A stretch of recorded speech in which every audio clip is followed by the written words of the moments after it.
ازيكم؟ النهارده هنعمل اسرع واخف صينيه جلاش باللحمه المفرومه. شوفوا شكلها حلو ازاي ومظبوطه ازاي، ما اقولكوش على طعمها. بس قبل ما نبتدي ما تنسوش تشتركوا وتدوسوا لايك وتفعلوا الجرس.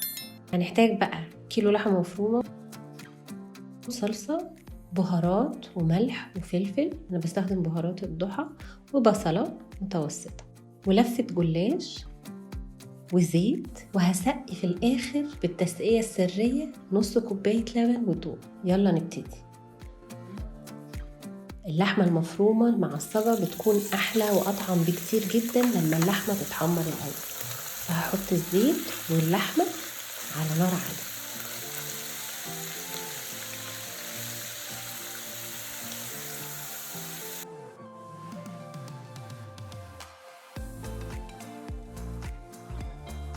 بفضل أقلب على خفيف عشان ما تتحرقش مني.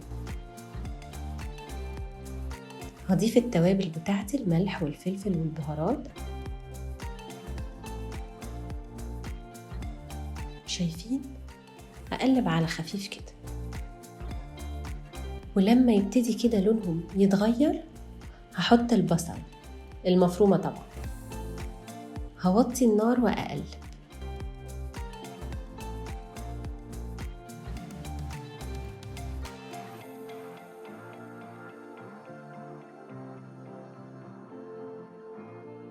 هحط معلقتين مش مليانين من الصلصة، ما نكترش الصلصة عشان لو كترت لون الجلاش ممكن يتغير.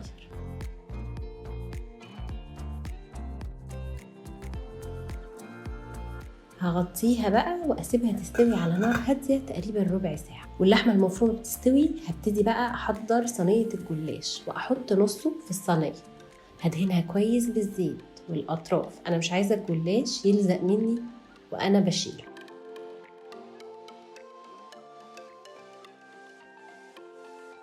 هحط واحدة واحدة، وما بين كل واحدة والتانية هدهن بالفرشة كده شوية زيت. أنا هنا الصينية كانت أكبر من الجلاشة، فحطيت واحدة شمال واللي بعديها واحدة يمين شوية. كمان هرفع الأطراف شوية علشان هقفلها على اللحمة المفرومة. مش لازم طبعا، لو ما عملتوش كده برضو هتطلع تحفة.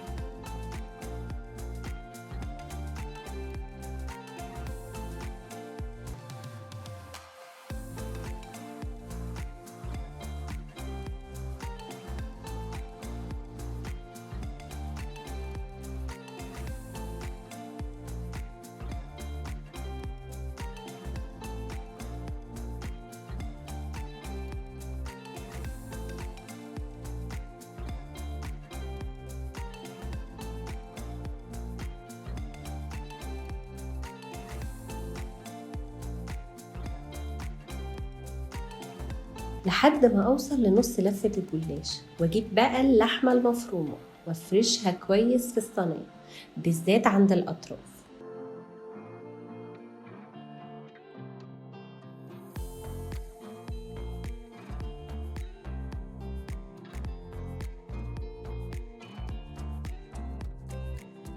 أحط كمية كده معقولة أهو. الحتة اللي علتها شوية تانتها على اللحمة المفرومة، وابتديت أحط النص التاني من الجلاش.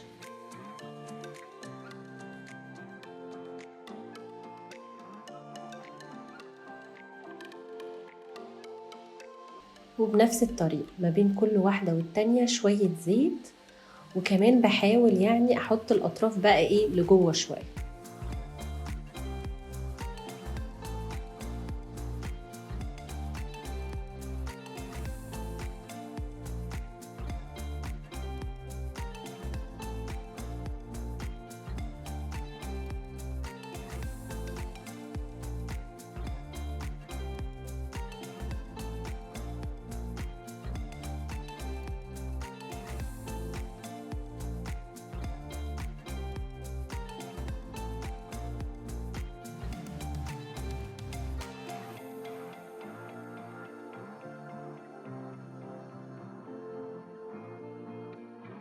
بعد ما خلصت هحاول كده ألف الجلاشة لتحت،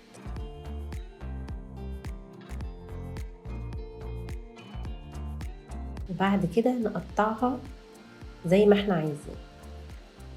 انا هقطعها نص، وكل نص هقطعه نص بالعرض، وبالطول هقطعها 3 تلات.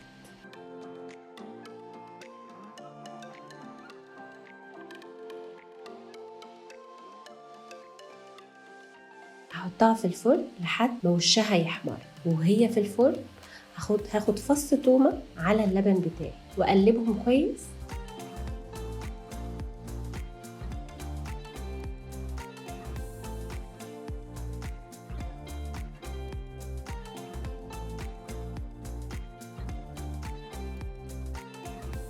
ووصلت صينية اللحمة المفرومة الخطيرة.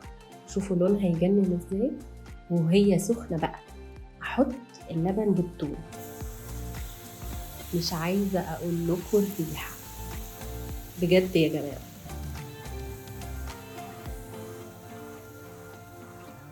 واتأكد كده بقطع عشان أأكد التقطيعة بتاعتي. وشوفوا الجمال، أكلة يا جماعة سريعة جدا وبسيطة جدا وطعمها حلو جدا جدا.